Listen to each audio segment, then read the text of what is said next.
Welcome to the new normal of Truthside TV. I am Nilantha Ilangamuwa. In 1994, Nelson Mandela has been elected as the first African president of South Africa.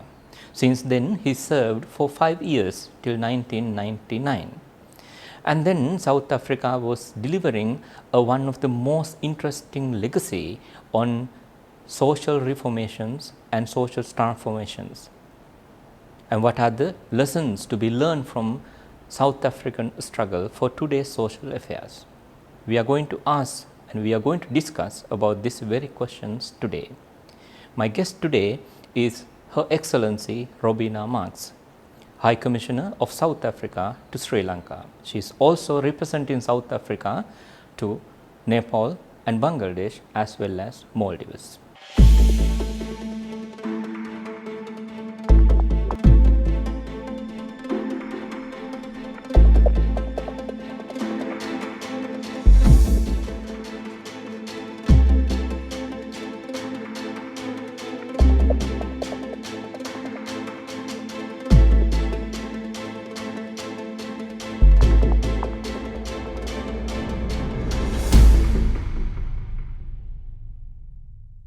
Your Excellency, High Commissioner, welcome to the new normal of Truthside TV. Thank you. It's really a pleasure to be here with you today. Tell us about your childhood. I have heard about a couple of stories about childhood, how you spend your life in apartheid South Africa and your mom's role in your life, and tell us a little bit more about it. That's a really good place to start because of course one's childhood always sets you up in particular ways for how you grow as a person and your own sense of yourself and your community and your country. I was born in Cape Town many years ago, I won't say how many, to a woman who was a domestic worker.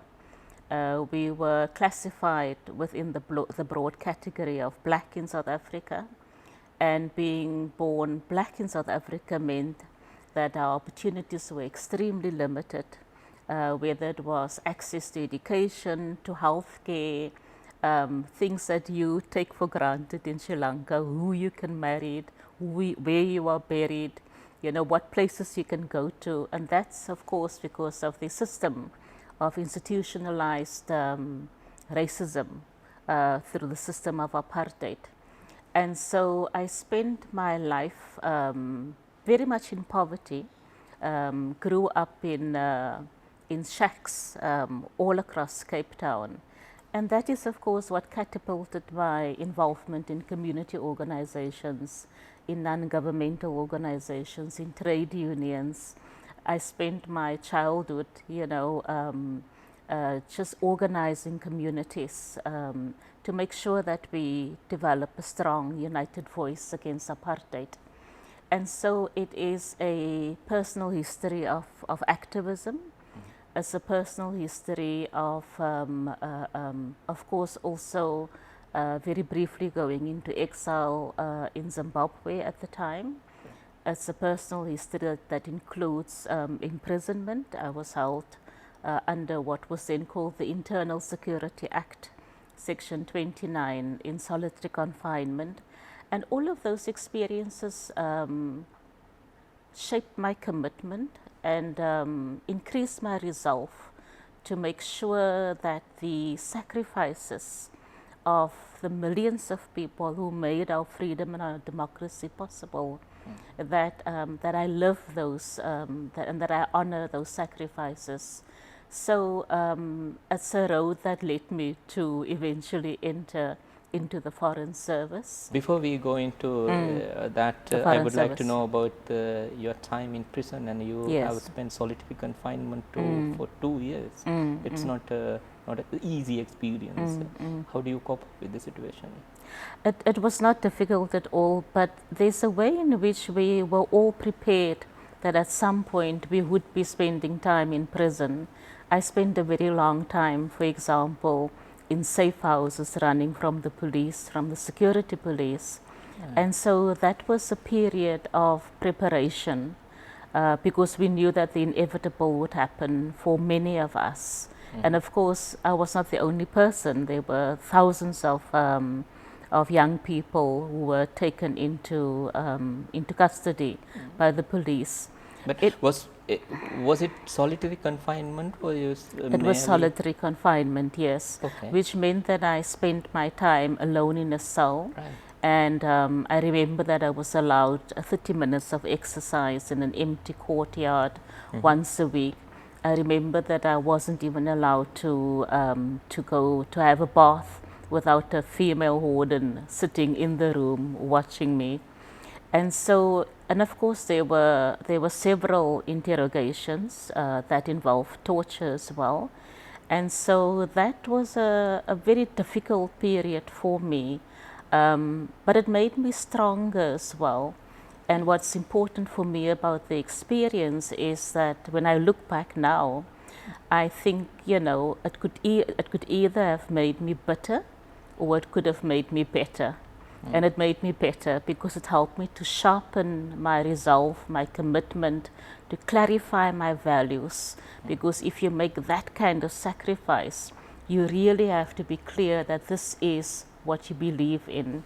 And so, in a very strange and twisted way, the apartheid government did us all a huge favor, because if it wasn't for that experience that I had in common with so many other people who also went into prison, some of them who we were told committed suicide, you know, slipping on a bar of soap in the shower, you know, I would not have we would not have been able to overcome apartheid and so have our new democracy. One of the main concepts, I would say the most important concept of shaping the African revolution was Ubuntu. So what is this actually? What we could learn from this principle? Ubuntu is an African term that essentially means a person is a person because of other people. But it's also a word and a meaning that is universal in its approach, because it recognizes our interconnectedness as human beings. It means for us that none of us are able to be anything without joining hands and being with other people. And from that, I think also stems the foundation of South Africa's foreign policy. So Ubuntu is not just something that is a way of life for us as a country, as a people. It also has a universal application, because it's a value that I think that that all countries across the world can indeed embrace, because it recognizes our interconnectedness, and it says that as countries we need each other. As countries, and of course we do come together through the United Nations system. And I think it's important for us to, particularly now that we are entering into a post-COVID period, you know, that has decimated the economy of so many countries. It's more important than ever that we don't retreat back into our individual corners, but that we reach out to each other and begin to think about what are the opportunities that we have, you know, for our trade between our different countries. And so Ubuntu starts from the heart. It says that I see you. And when I say I see you, it means I see the social conditions within which you live. I see your struggles, I see your aspirations, and I am here to say that let's help each other. You know, let us support each other in friendship and in solidarity with each other. Your Excellency, in one of your interviews, you have talked about how your life, your anger transformed into an opportunity. This is significant, I believe. Most of the social activists, most of people who are involved in these social reforms require such a deep understanding. Actually, how did you transform yourself and your anger due to the apartheid South Africa into an opportunity? I think that I can summarize it best by quoting something that Nelson Mandela said. He said that resentment is like swallowing a poison and then expecting your enemy to die from it. I was very clear that I could either be consumed by the corrosive anger that sat within me and within many others, or I could turn that anger into an angle, into a strategy that would help me to clarify and refine even further the contribution that I wanted to make. And so we all have that choice, you know. We can see and find the transformatory potential within anger, within a terrible experience, and emerge from that stronger and clearer and more committed, or that anger can and that resentment can corrode us from the inside and eat away at us and also paralyze us. I didn't want to be paralyzed. I wanted to be empowered by that experience. And then you joined the foreign service in South Africa. And before that, I just wanted to ask you, how did you meet Nelson Mandela? And then what was your first interact with him and his core group? And then what are the main lessons that you have learned out of Yes, yes. It's an interesting memory to recall, you know, the time when I met Nelson Mandela, because you must remember that this is a man who had been in prison for 27 years. We did not know what he looked like. We had pictures of him that was taken way back in 1963 when he was imprisoned, which incidentally is also, I should admit, it was the year in which I was born. And so for 27 years of my life, the formative years of my life, it was overshadowed by the fact that this father of our nation and our leader was in prison. And so eventually when he was released, and I met him soon after that, I must admit that usually I'm very articulate, but I was completely dumbstruck to speak in front of this great man. But it was such an amazing experience because I found him to be humble and very unassuming in character. He was a very tall man, over 6 foot, but he had this quality, even though he had this enormous presence, physical presence, but he also had this quality of treating you as someone who's an equal. And so I spent, there were a few subsequent meetings with him as well. And he always gave us really excellent advice and guidance on our respective areas of work. And so I remember someone who was clear, who was principled, someone who would not compromise, someone who was proud, but proud in the sense that he wasn't arrogant, and someone who really for me embodied servant leadership. He embodied what it meant to be servant leadership, because so many leaders develop an ego, you know, and they become bigger than the people that they represent. And he taught me about the importance of humility, you know, that, whatever we achieve in life, whatever we are in life, is always a reflection of, and must always reflect the values and the type of country that we want to build. One that is built on humility and not arrogance, one that is built on assertiveness without trying to take over and dictate for others how they should think and be. And so, so for me, it was a father in the absence of a father in my own life. And he reminded me of what type of leader, of servant leader I wanted to be. Let's talk about Mandela's legacy. Mandela was not a lonely fighter. He has millions of people. People were taking care of his visions, and then they were moved forward with his principles. And who are the other leaders who fought along with Mandela? You know, it's a very good question, because often people focus only on Nelson Mandela. And of course, he deserves focus because he was a very special embodiment of servant leadership within our country. But he was joined by so many other women and men who were part of our leadership within exile.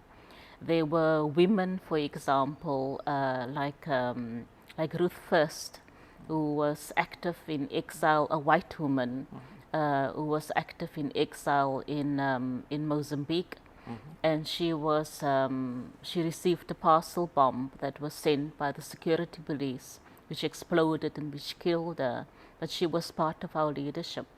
There were women like Ruth Mompati, who also served in exile. There were women like Dulce September, who served in France and who was assassinated in France as well.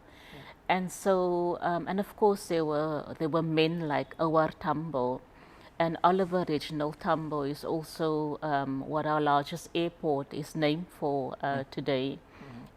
He is someone that, with Nelson Mandela, of course, way back in the 60s, the two of them were our first trained black lawyers, and they opened up the first firm for lawyers in South Africa. And so for us, we always say that we stand on the shoulders of giants, not one giant, of many giants, but in many ways, the leadership and the qualities of Nelson Mandela captured the imagination of so many of us, you know. And so today, I think he stands as a beacon of hope for people across the world who yearn for freedom, who yearn to break free from poverty. And so for us, we never saw ourselves as an island, you know, as a small country on its own. We always looked for ways in which we could support other countries. Right. And so the fact that he was able to transcend the national boundaries of the struggles in South Africa, and that we could also reach out to other countries and remind them of the life and the legacy of Nelson Mandela and what it is that he was trying to teach the world. You know, the fact that we, you know, non-discrimination, non-sexism, non-racism, all of those qualities that I think still makes him one of the leaders in the world that we look at. And one, of course, you mentioned is 102, he would have been 102 years old this year. And of course, we know that Nelson Mandela is the only leader in the world that the United Nations have given the honor of a dedicated day. You know, no one else have been given that particular honor and privilege.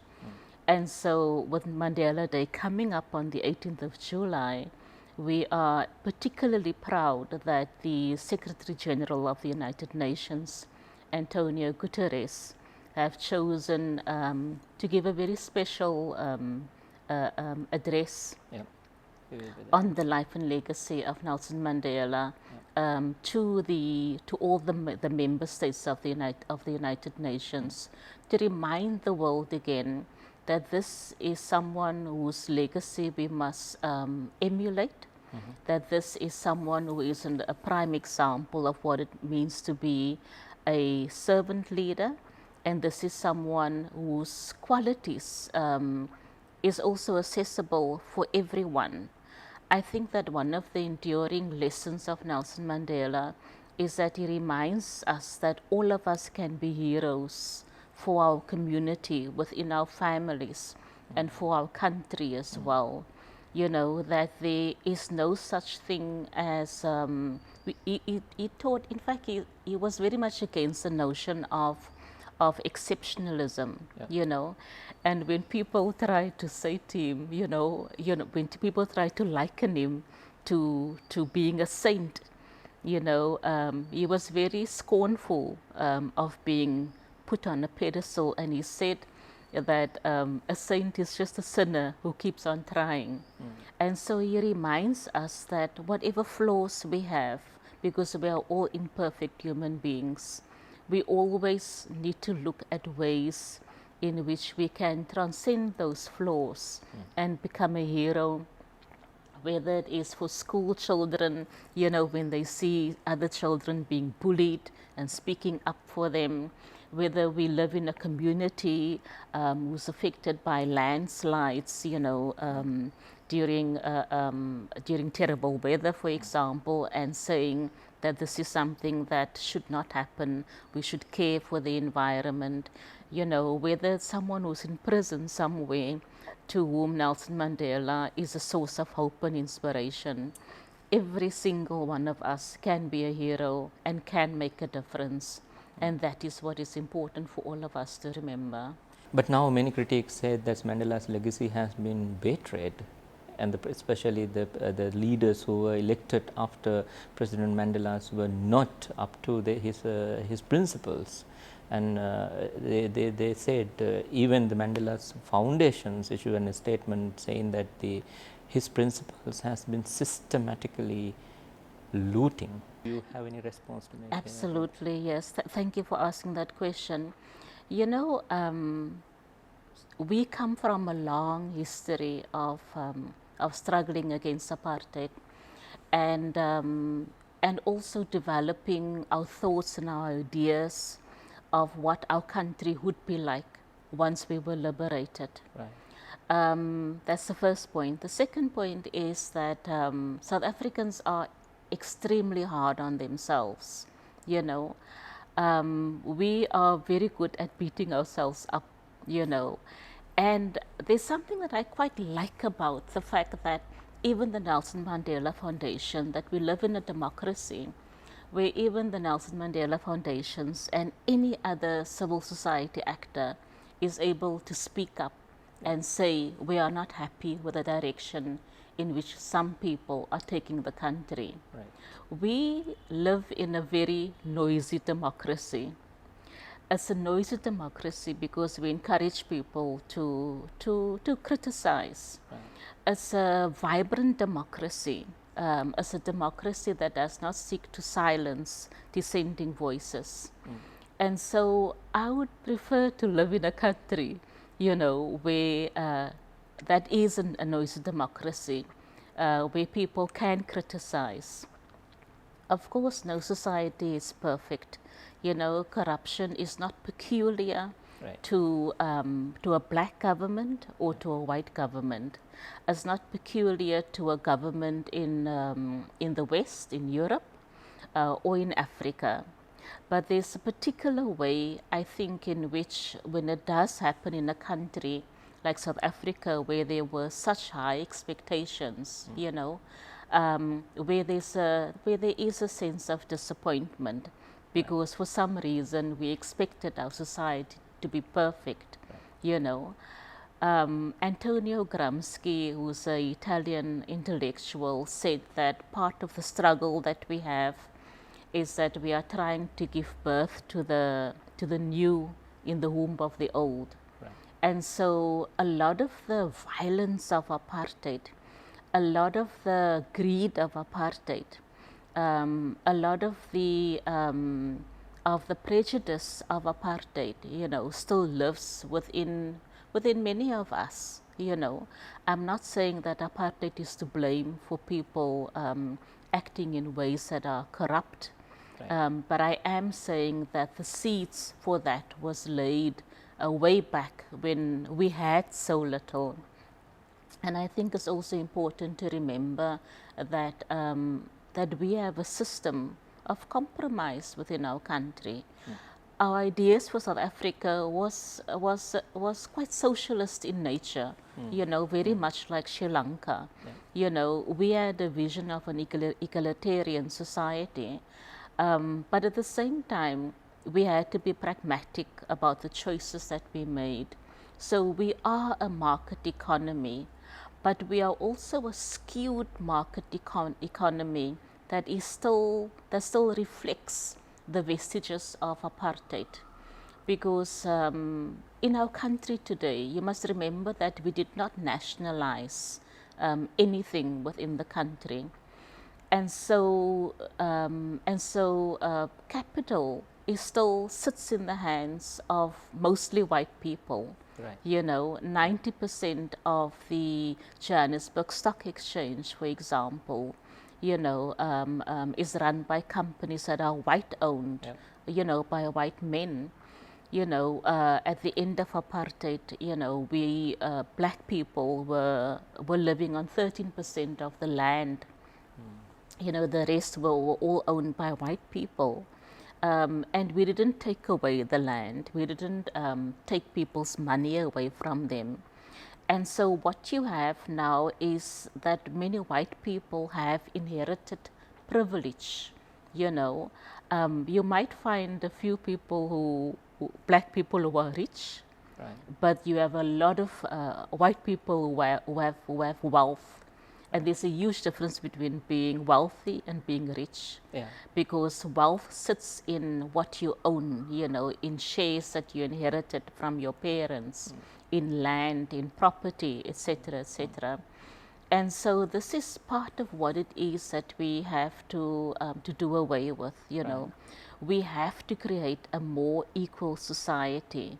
We have to make sure that that the inherited privilege, white privilege that we inherited, you know, in 1994, that doesn't further lead to a deepening and an entrenching of poverty. Your Excellency, I would like to know about what are the potentials that we have remain and we have to develop in the coming few years.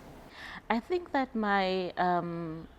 the one thing that we have to realize is that the future of the world's economy, lies in our two continents, in Asia and in Africa.